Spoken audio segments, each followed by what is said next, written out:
how to make an image fill the full page in MS Word. Hey everyone, welcome back to the channel. If you are new here, don't forget to hit the subscribe button and turn on the notification bell to not miss any updates. So let's get started.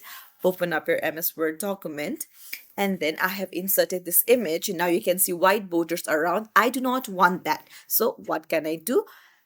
There are these circles in the borders. I'll need to place the cursor there, double tap on my touchpad or my mouse, and then just drag the corners like this.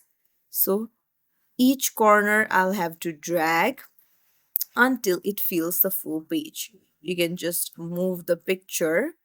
You can go here, and then under with text wrapping, just tap on the one of your choice, and then just fill by dragging it around. So just like this. There you go. The whole page has been filled. So if you found this tutorial helpful, don't forget to like the video and subscribe to our channel. Thank you for watching.